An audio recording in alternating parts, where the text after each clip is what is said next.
দর্শক দেখতে পাচ্ছেন খুবই মজাদার একটি খাবার, স্ট্রিট ফুড বলা চলে এগুলোকে, কারণ এগুলো সাধারণত সড়কের পাশে বা বাজারে বিভিন্ন জায়গায় সড়কের পাশেই তৈরি হয়ে থাকে। দেখতে পাচ্ছেন যে চপ ভাজা হচ্ছে, চপ, আলুর চপ, বেগুনি সহ বিভিন্ন ধরনের খাবার। তবে যে খাবারটি দেখলেন সেটি অত্যন্ত সুস্বাদু, আর এটি ফরিদপুরের মধুখালী উপজেলার মাছকান্দি বাজারে দেখতে পাচ্ছেন।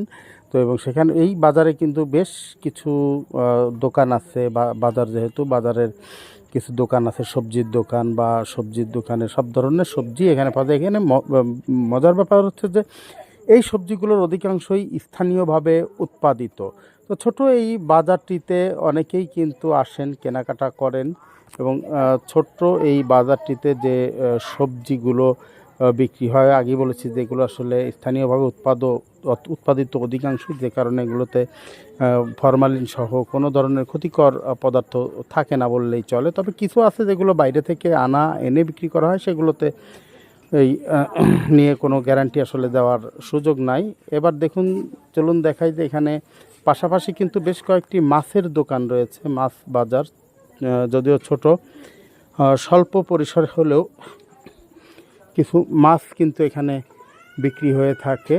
তো আশেপাশের মানুষজন এই বাজারটির উপরে নির্ভর করেন বা করতে পারেন, কারণ এখানে খুব বড় ধরনের কিছু পাওয়া না গেলেও ছোট ছোট যে সবজি, মাছ বা যা পাওয়া যায় তা দিয়ে স্থানীয়রা বেশ ভালোই এখান থেকে কেনাকাটা করে থাকতে পারেন।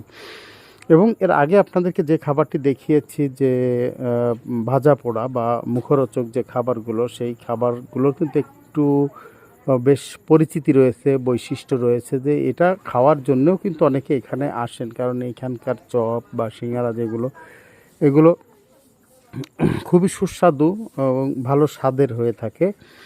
আর যে কারণে এখানে কিন্তু অনেকেই আসেন এই স্বাদ গ্রহণ করবার জন্য। আমরা দেখছি যে এখানে মাছ বাজার, সেখান থেকে অনেক এই স্থানীয়রা মাছ সংগ্রহ করছে।